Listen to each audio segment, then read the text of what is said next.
5 Most Famous Swords in History, Part 2. 5.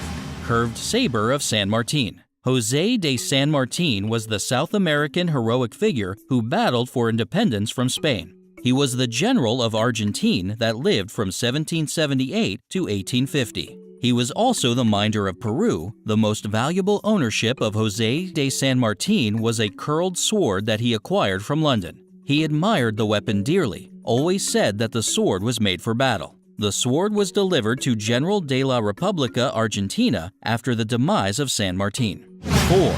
Wallace Sword.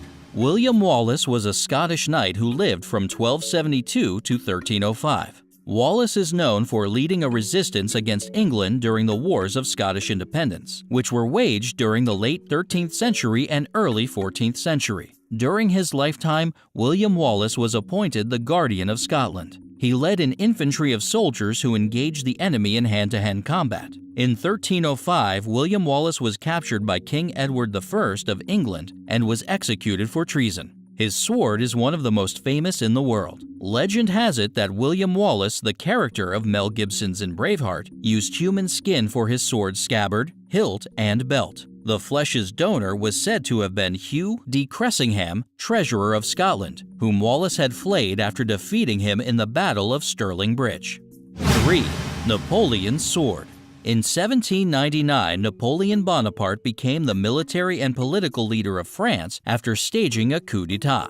5 years later, the French Senate proclaimed him emperor. Napoleon's sword, as the name suggests, was once Napoleon's. The sword was gifted to his brother as a wedding present in the 1800s, and it has been passed on from generations to generations in the Bonaparte family. Napoleon has quality-wise material of armor, and the best was the Napoleon sword. In the year 2007, the gold-decorated sword was auctioned off in France for $6.4 million, but the winner of the auction was not known. 2.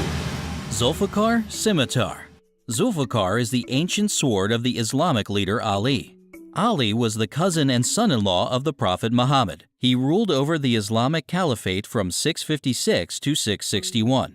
By some historical accounts, Muhammad gave Zulfikar to Ali at the Battle of Uhud. Muhammad admired Ali's power and strength on the battlefield and wanted to present him with the cherished weapon. The sword is a symbol of the Islamic faith and is admired by millions of people. The sword is a part of popular huddle called Al-Jafar. Al-Jafar is not available for public exhibition. 1. Joyeuse. Charlemagne is a man that was born circa 742. He is one of the greatest rulers in world history and became king of the Franks in 768. In 800, he was named Emperor of the Romans, a position that he held for the remainder of his life. Charlemagne has a sword named Joyeuse. There are 2 swords allotted to Joyeuse. First is saber kept in Weltliche Schatzkammer in Vienna, while the other is situated at the Louvre in France. The sword is constituted by many parts from different century, therefore it's difficult to identify it as Joyeuse, but at the hilt of the sword there is a marked creation date from Charlemagne. The blade of the Joyeuse in Louvre is made up of original Charlemagne sword.